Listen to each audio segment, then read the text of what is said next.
quiero invitarles a que podamos leer juntos primera carta a los Corintios en el capítulo 12. Primera a los Corintios, capítulo 12. Vamos a leer del verso 12 en adelante hasta el verso 27. Es una lectura un poco larga, pero vale la pena leer juntos ese pasaje. Dice así, Primera de Corintios 12, del 12 al 27. Porque así como el cuerpo es uno y tiene muchos miembros, pero todos los miembros del cuerpo, aunque son muchos, constituyen un solo cuerpo, así también es Cristo. Pues por un mismo espíritu todos fuimos bautizados en un solo cuerpo, ya judíos o griegos, ya esclavos o libres. A todos se nos dio a beber del mismo espíritu, porque el cuerpo no es un solo miembro, sino muchos. Si el pie dijera, porque no soy mano, no soy parte del cuerpo, no por eso deja de ser parte del cuerpo. Y si el oído dijera, porque no soy ojo, no soy parte del cuerpo, no por eso deja de ser parte del cuerpo. Si todo el cuerpo fuera ojo, ¿qué sería del oído? Y si todo fuera oído, ¿qué sería del olfato? Ahora bien, Dios ha colocado a cada uno de los miembros en el cuerpo según le agradó. Y si todos fuéramos un solo miembro, ¿qué sería del cuerpo? Sin embargo, hay muchos miembros, pero un solo cuerpo. Y el ojo no puede decirle a la mano, no te necesito. Ni tampoco la cabeza a los pies, no los necesito. Por el contrario, la verdad es que los miembros del cuerpo que parecen ser más débiles son los más necesarios. Y las partes del cuerpo que estimamos menos honrosas, a estas las vestimos con más honra. Así que las partes que consideramos más íntimas reciben un trato más honroso, ya que nuestras partes presentables no lo necesitan. Pero así formó Dios el cuerpo, dando mayor honra a la parte que carecía de ella, a fin de que en el cuerpo no haya división, sino que los miembros tengan el mismo cuidado unos por otros. Si un miembro sufre, todos los miembros sufren con él. Y si un miembro es honrado, todos los miembros se regocijan con él. Ahora bien, ustedes son el cuerpo de Cristo y cada uno individualmente un miembro de él. Yo creo que ya Pablo predicó. Hermanos, los pastores de esta iglesia estamos muy agradecidos por la bondad del Señor para con nosotros, por el crecimiento espiritual y numérico que nosotros estamos viendo aquí y que lo está produciendo Dios soberanamente. Cuando uno escucha noticias tristes de cómo las iglesias están en declive en otras naciones, en Estados Unidos y en Europa, y uno ve lo que Dios está haciendo aquí en este lugar, en el país y en otras naciones, uno se goza porque sabemos que es una obra soberana de Dios, como vimos el pasado domingo con el pastor Álvaro. Por eso el pastor Alcántara y yo vamos a predicar una miniserie de sermones no continuos titulada ¿Qué es la iglesia? Y lo vamos a hacer de forma paralela a la edificante serie de Filipenses que está predicando nuestro pastor Saladín. Hermanos, la iglesia no es una idea humana, sino una creación de Cristo mismo. Él dijo, sobre esta roca edificaré mi iglesia, Mateo 16, 18, señalando que Él es quien edifica la iglesia sobre Él mismo y sobre el fundamento de los apóstoles. La iglesia universal es esa asamblea de todos los redimidos de Dios por medio de Cristo, por quienes Él murió. Jesús le dio autoridad a la iglesia, representada en ese momento por Pedro, ahí en Mateo 16, le dio autoridad a la iglesia para entregarle las llaves del reino de los cielos, es decir, la responsabilidad de atar y desatar. Y como bien lo expresa el pastor Jonathan Leeman, la iglesia no es el reino, es cierto, pero es la embajada del reino. Representa al rey en la tierra y tiene la encomienda de testificar quién pertenece al reino y quién no. ¿Cómo, pastor? Así es. En medio de una sociedad que se vuelve cada vez más individualista, nosotros, IBCG, queremos ser una iglesia que vive en comunidad, bíblicamente, donde los hermanos nos amamos y nos apoyamos los unos a los otros. Pero sabemos que el crecimiento no solo trae bendición, pero también trae desafíos, ¿sí o no? Pablo estuvo en la iglesia de Corinto alrededor de 1 año y medio. Y dice la palabra que había mucho pueblo allí, muchos dones espirituales el Espíritu Santo entregó, mucha gente capaz.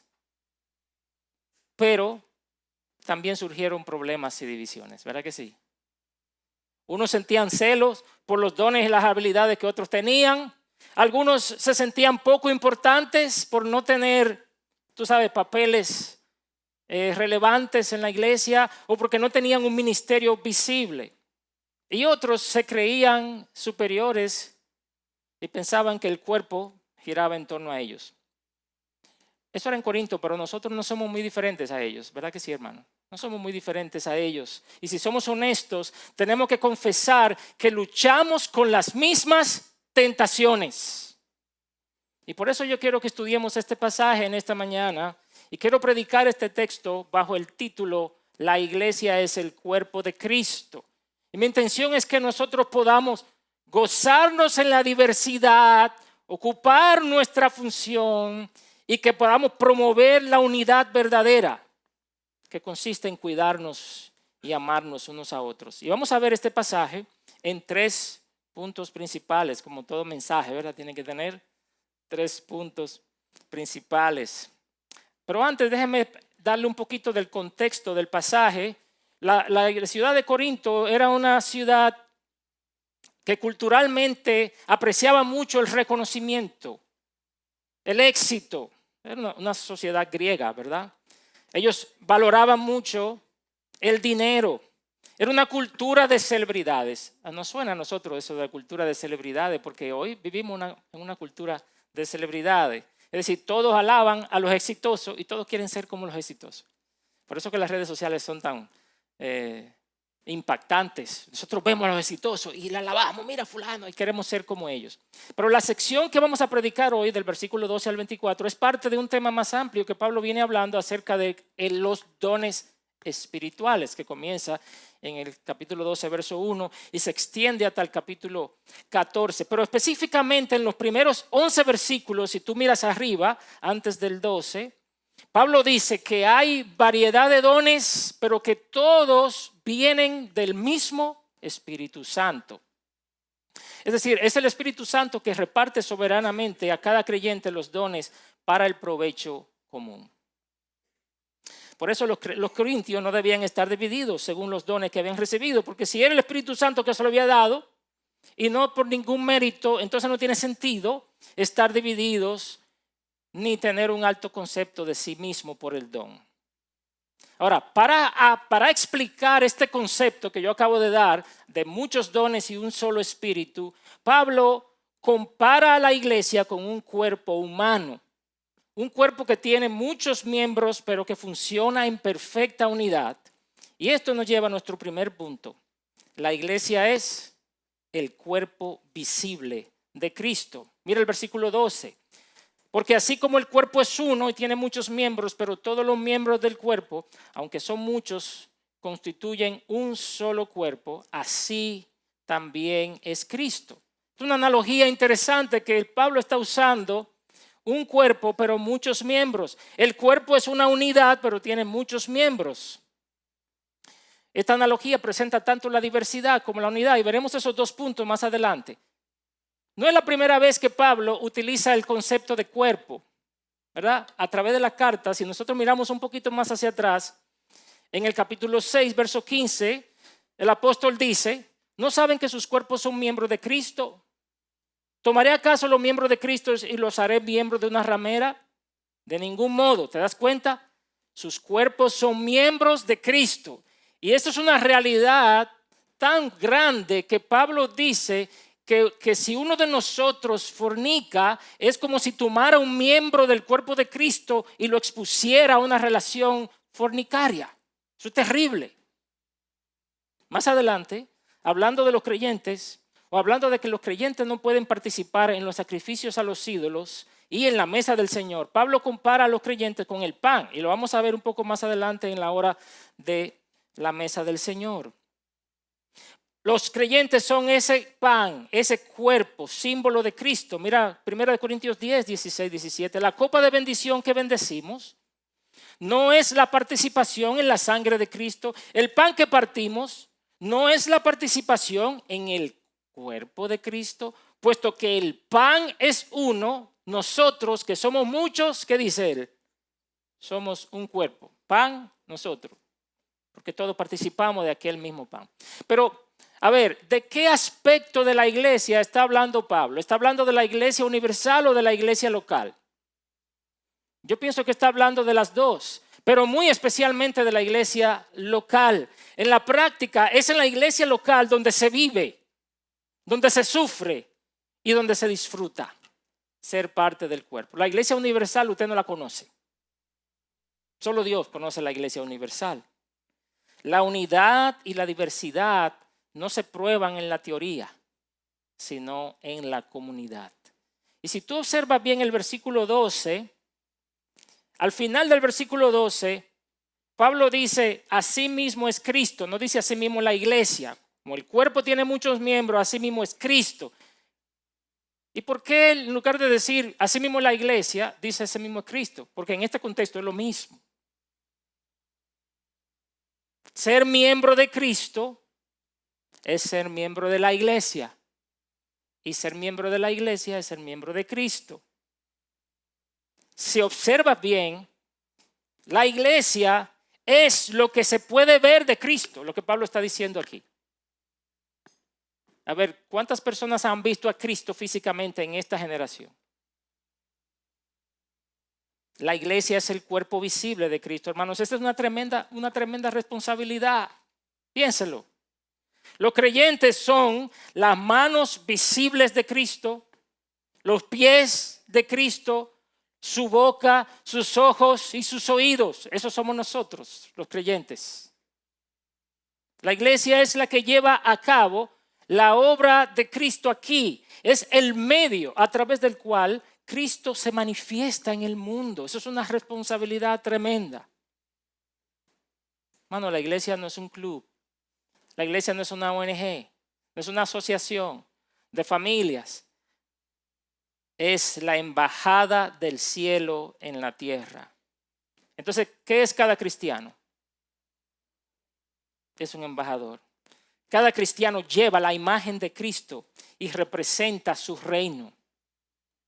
Y deberíamos preguntarnos, como iglesia local y como miembros de la iglesia universal, ¿qué imagen estamos dando? Cuando el mundo nos ve, ¿está pudiendo ver a Cristo? ¿Están nuestras palabras, actitudes y comportamientos reflejando a Cristo? Cuando la gente te ve, la gente dice, Cristo. Hermano, tu comportamiento habla de Jesús y de su iglesia. Para muchos a tu alrededor, tú serás la única Biblia que lean y el único Cristo que vean. No subestimes lo que significa ser parte de la iglesia local, porque tú estás participando del mismísimo cuerpo de Cristo. Pero en segundo lugar, en este pasaje, nosotros vemos que ese cuerpo visible de Cristo es un cuerpo formado por el Espíritu. Verso 13. Ahora bien, dice, pues por un mismo Espíritu, todos fuimos bautizados en un solo cuerpo, ya sea judíos o griegos, esclavos o libres, a todos se nos dio a beber del mismo Espíritu. ¿Cómo es que formamos parte de ese cuerpo? ¿Cómo formamos parte de ese cuerpo? No eres parte del cuerpo de Cristo porque naciste en una familia cristiana. Ojo, muchos que han nacido en familias cristianas están en las iglesias y creen que son cristianos. No lo son. No, el nacer en una casa cristiana no te hace cristiano automáticamente. Yo soy cristiano desde que nací. La Biblia dice que tú eres pecador desde que naciste. La Biblia dice que tú estás perdido desde que naciste. Pero tampoco eres parte del cuerpo de Cristo porque visitas la iglesia con regularidad. No. Jesucristo puso un ejemplo de que el trigo y la cizaña están juntos todo el tiempo. Uno se salva y otro es echado en el fuego. Porque visiblemente vayas a la iglesia no quiere decir que sea el cuerpo de Cristo. Tampoco eres parte del cuerpo de Cristo porque un día hiciste una profesión pública de fe y hasta te bautizaste en agua. Es el milagro del nuevo nacimiento lo que nos inserta en el cuerpo de Cristo. Es por medio del Espíritu Santo que somos bautizados en el cuerpo de Cristo, es lo que dice este pasaje. ¿Se acuerdan de Juan el Bautista? Él dijo que después de él vendría uno.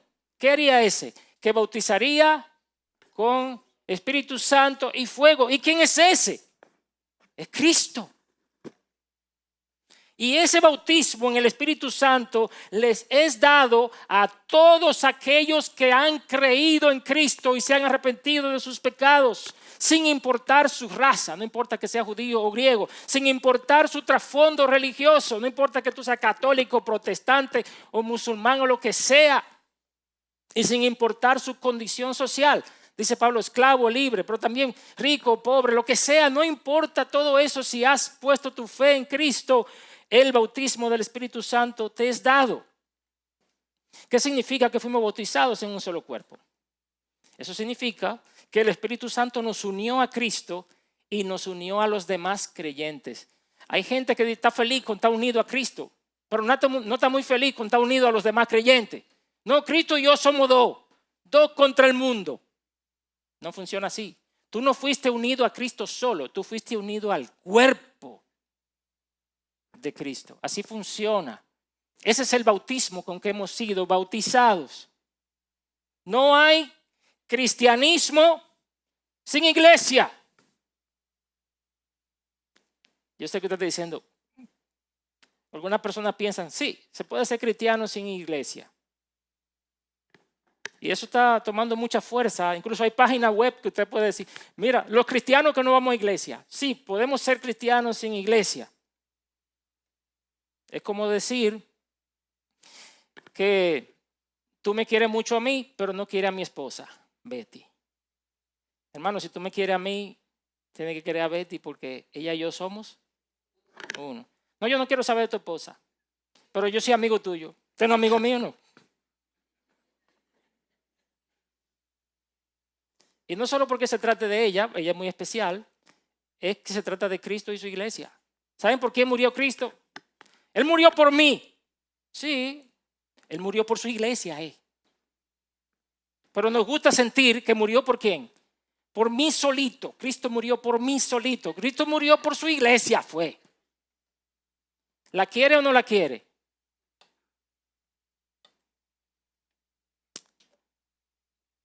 Dice de otra manera el apóstol Pablo, dice, a todos se nos dio a beber del mismo espíritu. Esa es otra imagen y más o menos nos hace pensar en esa fuente de agua viva que salta, ¿verdad? Esa fuente que salta para vida eterna, hablando del Espíritu Santo que habíamos de recibir. A todos, ¿a quiénes se le dio a beber del Espíritu Santo? A lo más espiritual en la iglesia, ¿verdad? No, se le dio a beber del Espíritu Santo a los líderes. No, se les dio a beber del Espíritu Santo ¿a quiénes? A todos. A todos. Todo cristiano verdadero ha bebido de esa fuente y esa vida espiritual ha penetrado dentro de él y le ha transformado. Ahora, ¿cuándo sucede este bautismo? ¿Cuándo?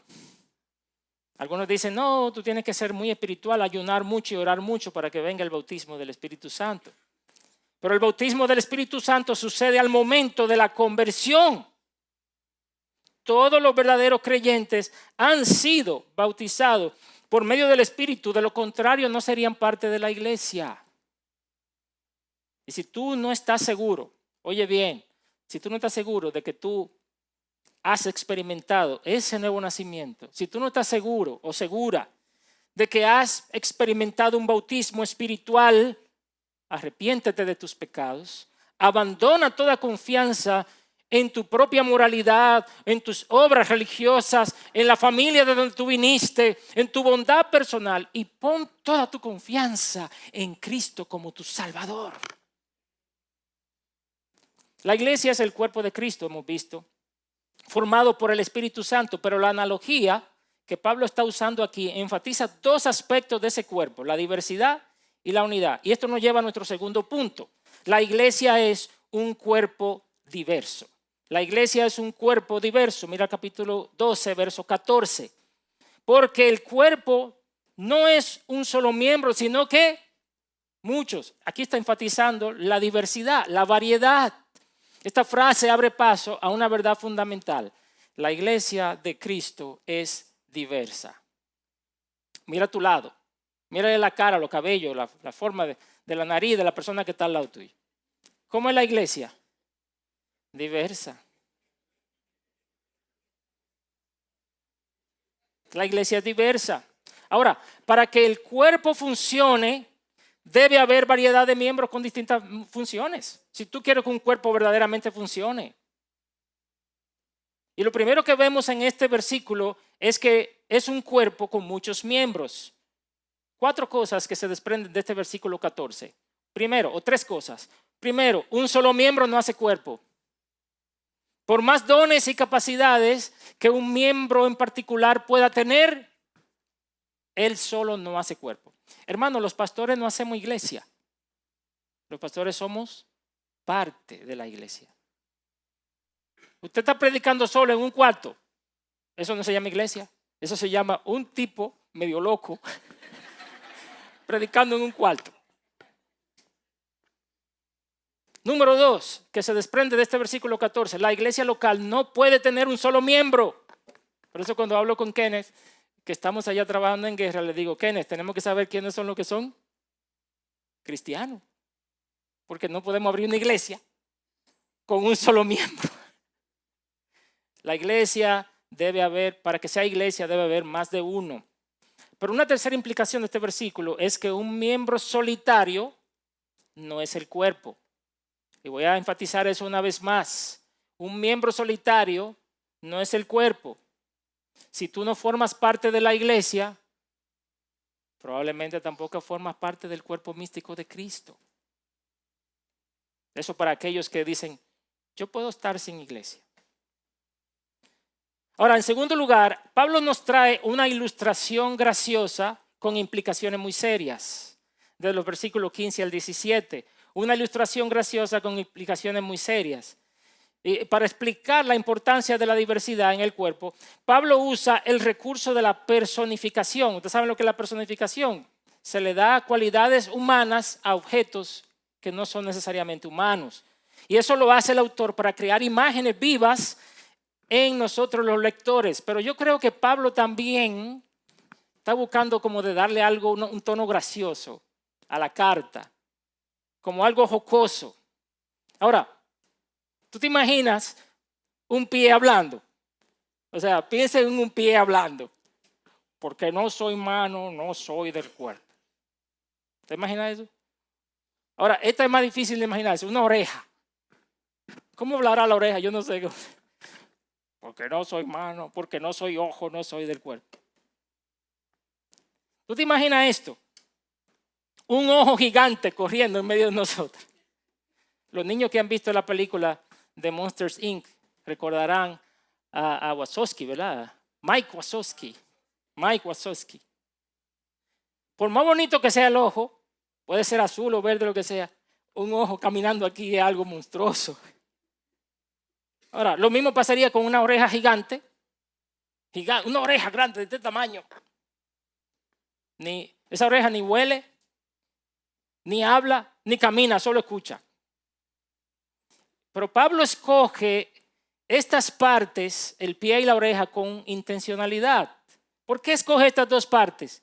Porque aunque son esenciales, pueden pasar por alto, pueden ser pasadas por alto. Piénsalo. Cuando tú saludas a una persona, ¿qué tú le das? El pie. No, tú le das la mano.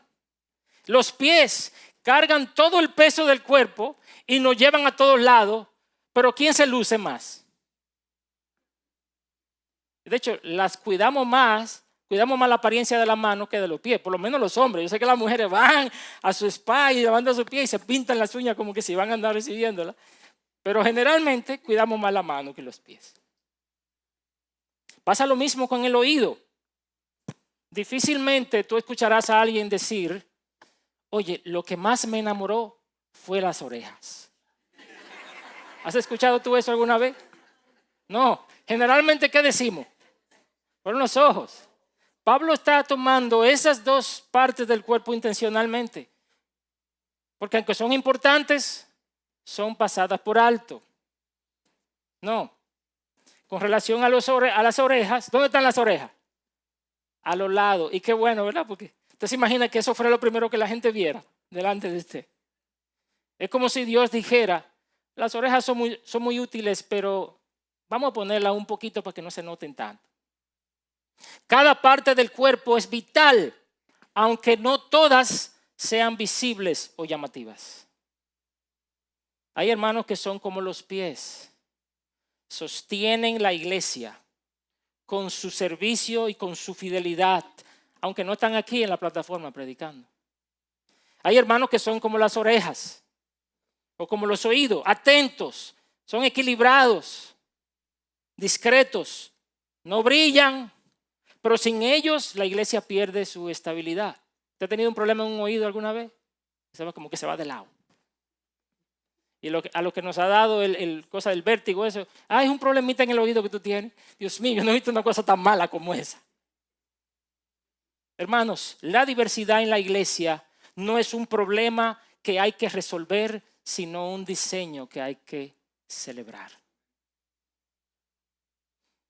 Pero hay un peligro en la diversidad. ¿Cuál es el peligro en la diversidad? Hay un enemigo de la diversidad saludable en la iglesia y se llama la envidia.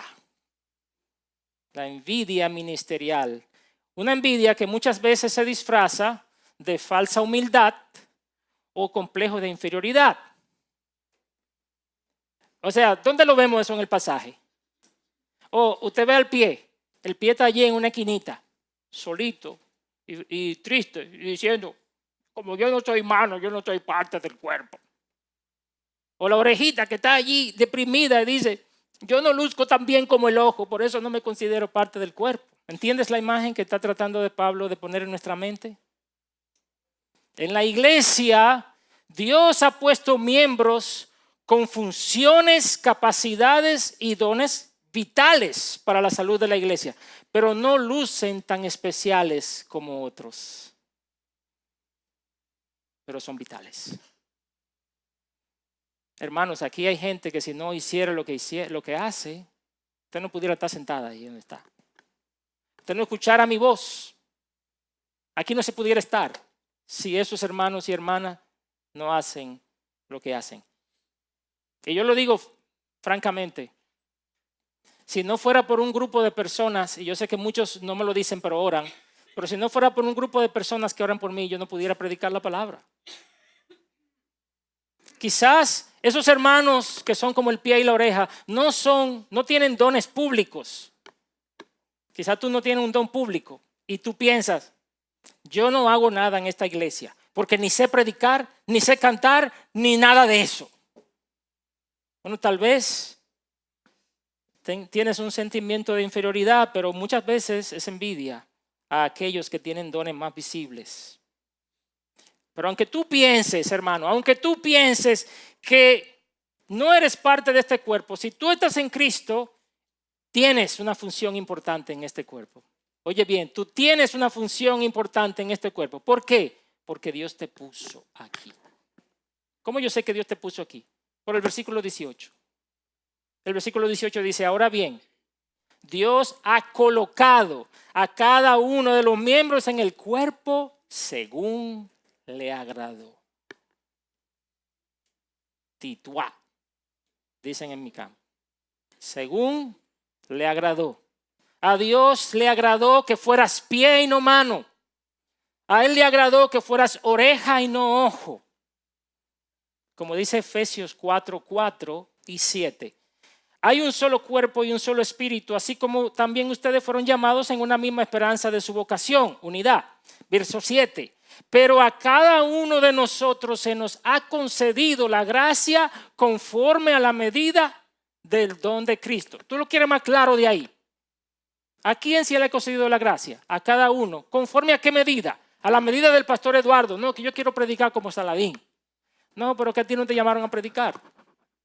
Porque Dios te dio la medida de la gracia para hacer otra función en el cuerpo. Dios ha concedido a cada miembro una medida. Tú no necesitas tener los dones de otro para ser útil. Oye bien, la diversidad es lo que hace que el cuerpo de Cristo sea hermoso y funcional. Todos los miembros del cuerpo son importantes. Y yo te digo, si tú has nacido del Espíritu, tienes un don y tienes una función. Tal vez tú digas, pastor, yo no predico ni canto. Perfecto, perfecto. Porque la iglesia no solo funciona reunida, sino que también la iglesia funciona esparcida. Esos son los dos aspectos de la iglesia reunida y la iglesia esparcida. Cuando estamos juntos y adoramos, la iglesia reunida. Cuando nos dispersamos y servimos y testificamos, la iglesia esparcida. Ahora, en la iglesia reunida, tú puedes servir en la enseñanza, en la música, en los niños, en el sonido, en la hospitalidad, en el montaje, en lo que tú quieras. Pero ¿cuántas personas tú crees que pueden hacer eso en un domingo? En el día de hoy, ¿cuántas personas tú crees que han estado sirviendo? Probablemente 40 o quizás 50, ¿verdad? Máximo. Menos, dice Luis Felipe. Un poquito menos. ¿Y qué hace el resto? La iglesia esparcida. En la iglesia esparcida, es decir, cuando no estamos reunidos, tú puedes evangelizar, puedes discipular, orar, visitar, consolar, representar a Cristo donde quiera que tú estés. Esa es la iglesia esparcida. Y ahí está la diversidad del cuerpo. Tú quieres servir al Señor, pero tú no tienes una función en el culto. Yo te voy a decir ahora mismo. Forma un grupo de estudio bíblico para tus vecinos, o compañeros de universidad, o compañeros de trabajo. Forma una escuela bíblica para los niños de tu sector y enséñalos una vez por semana. Háblale a tus amigos, reúnete con tus vecinos, tómate un café con la vecina de arriba o la de abajo, no para chismear, pero para predicar el evangelio. Trata de estar pendiente de los hermanos en necesidad, de los enfermos, de las viudas, de los solteros. Aquí hay solteros que viven solos y que nadie le hace mucho caso. Perdónenme. Pero llama a esos hermanos, visítalos. Invítalos, hazlo parte de tu vida. Otra forma es dedicarte a orar por la iglesia y por sus miembros en forma particular. Me encanta que hay un hermano, que me voy a ahorrar su nombre, pero que él se ha dedicado a orar por nosotros así de forma particular. Y a mí me ha mandado mensajes orando por mí. Y yo digo, gracias Señor por este hombre que está orando por mí. Y tiene días orando por mí y me manda una oración. Y yo sé que lo ha hecho con otros. Pero hay hermanos que me escriben el viernes y me dicen, pastor, yo estoy orando por usted fuertemente para que Dios lo use. Y yo digo, Señor, escúchalo a ellos por lo menos. Tengo muchos nombres en mi cabeza. Hermanos que usted no ha visto parado aquí predicando, pero son los que sostienen a los pastores cuando estamos predicando en sus oraciones. Detecta necesidades también en tu comunidad y busca formas de cómo atender a esas necesidades desde la perspectiva del evangelio. No piense que solo se sirve a Dios cuando hay culto. Muchos de los ministerios más poderosos ocurren fuera de este lugar. Y quizás para eso Dios te llamó. Hasta ahora hemos visto que la iglesia de Cristo es el cuerpo visible de Cristo y que es un cuerpo diverso. En nuestro tercer punto vamos a ver que la iglesia es un cuerpo unido. Es un cuerpo visible, es un cuerpo diverso, pero también es un cuerpo unido. A partir del versículo 20. Pablo aquí en el versículo 20 regresa a la ilustración del cuerpo para destacar un aspecto esencial, la unidad en medio de la diversidad. Mira el verso 20. Pero ahora son muchos los miembros. Eso es verdad, lo acabamos de ver ahora, la diversidad. Pero el cuerpo, ¿cuánto es? Uno solo. ¿Qué está enfatizando Pablo aquí? La unidad. La diversidad es importante y necesaria. Pero si no va acompañada de la unidad, podemos terminar con una iglesia fragmentada, donde cada quien hace lo suyo y no necesita a nadie más. Y lo primero que vemos aquí, que Pablo está diciéndonos, es que necesitamos a los demás. Nos necesitamos los unos a los otros. Hermanos, no necesitamos los unos a los otros. Es verdad que quizás tú eres una estrella, pero tú necesitas a los demás. Usando otra vez el recurso de la personificación, Pablo vuelve y ahora, antes había hablado de un miembro envidioso. ¿Se acuerdan el pie envidioso? El pie que habla y la oreja parlanchina. Ahora, Pablo nos presenta a un miembro arrogante que le dice al otro, no te necesito. Versículo 21. Y el ojo no puede decirle a la mano, no te necesito. Ni tampoco la cabeza a los pies, no lo necesito. ¿Qué pasa cuando tú ves que algo te viene para el ojo? Una pelota o algo. ¿Qué es lo primero que tú haces? ¿Tú metes la mano? ¿Sí o no? Y si tú no metes la mano, te dan un tremendo tablazo en el ojo. Ahora imagínate esto, que te está llamando tu cónyuge, tu esposo o tu esposa. Te está llamando por el celular y en los ojos ven la llamada. Y tú le dices a tu mano que coja el celular y la mano te dice, y no que tú no me necesitas, coge el celular tú. Imagínese el ojo tratando de responder el celular. Pero imagínate también que caes en un barrio por accidente, en un barrio de lo malo de aquí, de la capital. Y que un grupo de tigres o de bandidos te caen atrás para cortarte la cabeza. Y tu cabeza le dice a los pies, corre, corre. Y los pies le dicen, no, usted me dijo a mí que usted no me necesita. Así que aquí me quedo. O sea, nosotros nos reímos porque es absurdo, ¿verdad que sí? Es absurdo. Pero así de ridículos somos cuando en la iglesia actuamos como si no necesitáramos a los demás. Exactamente eso estamos haciendo. 1 Corintios 12, verso 22. Por el contrario, oiga lo que dice Pablo, versículo 22. La verdad es que los miembros del cuerpo que parecen ser los más débiles, ¿qué son? ¡Wow! Son los más necesarios. Y versículo 23. Y la parte del cuerpo que estimamos menos honrosas, a estas las vestimos con más honra. Así que las partes que consideramos, y miren que él habla de estimamos, consideramos, más íntimas, reciben un trato más honroso, ya que nuestras partes presentables no lo necesitan, es decir, no necesitan ese cuidado más honroso. Amados, en el cuerpo humano hay miembros que parecen más débiles o delicados, pero no quiere decir que no son necesarios. Sí, son muy necesarios y los cuidamos. Piense en una válvula del corazón, chiquitica, debilucha, pero lo puede matar en cualquier momento. Otras partes nos parecen a nosotros menos presentables, menos honorables, y por eso las vestimos con más decoro, es lo que Pablo está diciendo. Y probablemente Pablo se está refiriendo a nuestras partes privadas. Sí, nuestra parte privada nosotros la cuidamos, la vestimos con decoro. Ahora, el hecho de que no sean presentables no quiere decir que no sean importantes. Y yo creo que todos nosotros estaríamos de acuerdo en decir que nuestras partes privadas son importantes. Mira lo que dice el versículo 24. Pero así formó Dios el cuerpo, dando mayor honra a la parte que carecía de ella. La forma como nuestro cuerpo funciona, cuidando al débil y vistiendo a las partes menos presentables, es la forma como Dios quiere que funcione la iglesia. Cuidando a los que nos parecen débiles y vistiendo de manera honrosa a los que nos parecen menos honorables. Es interesante que Pablo habla de que estas debilidades o falta de honor son una percepción. Él dice, a nosotros nos parece, nosotros consideramos, dice en el versículo 22, nos parecen más débiles a nosotros.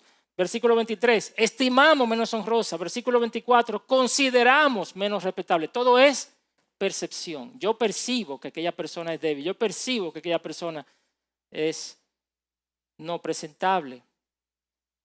Pero no necesariamente es una realidad. En el cuerpo de Cristo no hay miembros innecesarios, solo dones no descubiertos o no usados. Piensa en eso. Tú no eres un miembro innecesario. Quizás tus dones no están descubiertos o quizás no se están usando. ¿Cuáles son esos hermanitos que tú y yo consideramos débiles o menos presentables? ¿Cuáles son? ¿De cuáles hermanitos nos avergonzamos? ¿Serán de aquellos que no tienen esos dones y esas habilidades llamativas? ¿Aquellos que no siempre están brillando? Hay un peligro en la unidad, o más bien una amenaza para la unidad en este pasaje, y esa amenaza es el orgullo ministerial. Ahorita vimos la envidia ministerial, pero también el orgullo ministerial. Es fácil pensar, mi don sí es útil, pero los dones de los demás, no tanto. Pablo nos está llamando a evaluar nuestras motivaciones, hermanos, a evaluar nuestras motivaciones. ¿Estás sirviendo para edificar o para lucirte? ¿Te duele que otros tengan más visibilidad que tú en la iglesia?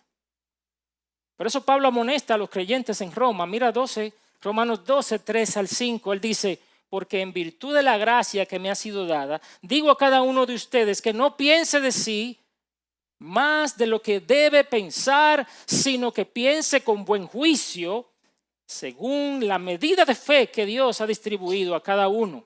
¿Cómo que hay que pensar? Con buen juicio. No tengas un más alto concepto de ti. Dios ha distribuido a cada uno una medida de fe, pues así como en el cuerpo tenemos muchos miembros, pero no todos los miembros tienen la misma función, así nosotros que somos muchos, somos un cuerpo en Cristo e individualmente miembros los unos de los otros. Dios reparte los dones, las habilidades y las funciones como Él quiere. Nuestra responsabilidad no es competir, sino cooperar. La unidad, hermanos, la unidad, entiéndelo bien, hermanos, la unidad no es que todos hagamos lo mismo, sino que todos trabajemos con el mismo propósito de ver a Cristo glorificado. La unidad, para que sea verdadera, implica dos cosas: cuidado y solidaridad. Y esa es la razón por la que Dios dispuso el cuerpo como lo hizo. Él lo hizo para que no haya división, versículo 24, parte B al 26. Pero así formó Dios el cuerpo, dando mayor honra a la parte que carecía de ella, a fin de que en el cuerpo no haya división, sino que los miembros tengan el mismo cuidado unos por otros. Si un miembro sufre, todos los miembros sufren con él. Y si un miembro es honrado, todos los miembros se regocijan con él. Esta unión implica cuidado equitativo para todos los miembros. Cuidado equitativo los unos por los otros. Y esa palabra cuidado que aparece aquí es la misma que a veces se traduce preocupación o ansiedad. Una preocupación por el hermano. ¿Qué tanto cuidado y qué tanta preocupación muestras por aquellos hermanos que están fuera de tu círculo? O aquellos que no son famosos en la iglesia. Pero la otra implicación es amor y solidaridad unos con los otros. Reír con los que ríen, llorar con los que lloran. ¿Alguna vez te has golpeado un dedo? ¿Alguien se ha golpeado un dedo? Se siente como que el cuerpo entero. ¡Uy! ¿Sí o no? O un dolor de muela. Se siente como que el cuerpo entero. O te agarró un parásito y tiene cólico. Esos son unos dolores que uno siente que el cuerpo entero está sufriendo. Aunque es un solo miembro el que está afectado, todo tu cuerpo se siente mal. Y lo mismo pasa cuando una parte de nuestro cuerpo es honrada. Fuiste al salón, tu pelo salió nítido. Te ves bellísima, ¿verdad? Yo puedo ir al salón y no me pasa eso. Pero bueno, no todos somos iguales, ¿verdad? Pero sales bellísima del salón. Son los cabellos que te arreglaste, pero tú sientes que te arreglaron entera. O unos zapatos que te compraste y tú estás muy orondo, luciendo tus zapatos, y todo el cuerpo parece que está gozando con los zapatos. Así debe funcionar la iglesia. Una iglesia saludable no solo canta junta, sino que también llora y se alegra juntas. Pero eso solo es posible si nos conocemos. Si no sabes quién es tu hermano y qué está viviendo el hermano, ¿cómo tú puedes sufrir con él o alegrarte con él? Si tú terminas el culto y antes de terminar el culto ya tú estás en el carro saliendo como un chele, como un cepelín para tu casa, tú no conoces a nadie. Por eso es que nosotros insistimos tanto en los grupos pequeños. Son los espacios donde esa vida de cuerpo se vuelve una realidad. Allí conocemos las cargas, cuidamos de los hermanos, los líderes canalizan cualquier ayuda. Cuando vivimos así, entonces se cumple lo que dice el último versículo. Ustedes son el cuerpo de Cristo y cada uno individualmente un miembro de Él. Hermanos, concluyendo, este tipo de vida no se produce con voluntad humana. Yo sé que usted está sentado ahí diciendo, ¿y cómo yo voy a hacer eso? No somos tendentes a eso. Este tipo de vida solo viene con el nuevo nacimiento. Cuando te arrepientes y crees en Cristo, el Espíritu Santo te une a ese cuerpo. Si tú sabes que esa nueva vida aún no ha surgido en ti, yo te invito a que ahora mismo te arrepientas de tus pecados y le pidas al Señor que te limpie. Eso lo puedes hacer tú ahora. Donde quiera que estés ahí sentado, donde quiera que me estés escuchando, pídele al Señor, Señor, perdóname, lávame, límpiame. Pero hermano, Jesús no se avergonzó de ti. Cuando tú y yo estábamos débiles, éramos torpes, Él se identificó con nosotros, cargó nuestro pecado y nos dio un lugar en su pueblo. ¿Cómo podemos no identificarnos nosotros con aquellos a quienes Cristo compró? ¿Cómo despreciar al hermano por quien Cristo murió? Si vives unido a Cristo, vivirás unido a su cuerpo. Unas aplicaciones finales. Hermano, en la mayoría de las iglesias, el 20% de las personas hacen el 80% del trabajo. ¿Sabías eso? ¿De cuál de los dos lados estás tú? El 80% restante consume, mientras que el 20% pone sus recursos, su tiempo, su dinero y soporta la obra del Señor. Cristo no murió para hacerte un consumidor, sino un miembro activo de su cuerpo. ¿Estás usando tus dones, tu tiempo, tu dinero, tu recurso para edificar la iglesia y alcanzar al mundo? ¿Estás conectado con hermanos o sigues aislado? ¿Te preocupa por otros fuera de tu círculo? No espere a que te llamen, hermano, a servir. Busca dónde servir. No envidie los dones de otro. Honra los que Dios te dio y disfruta lo que Dios le dio a los demás. Y recuerda esto, la iglesia no avanza con superestrellas espirituales, sino con cristianos ordinarios comprometidos con un servicio extraordinario. Iglesia, nosotros somos el cuerpo de Cristo. Dice amén. Somos un organismo vivo donde cada miembro importa. Somos el cuerpo visible de Cristo en el mundo. El mundo nos verá o divididos, compitiendo uno con el otro, o unidos, amándonos como Cristo nos amó. Lo que está en juego es la gloria del Señor. Que nadie diga aquí entre nosotros, no te necesito.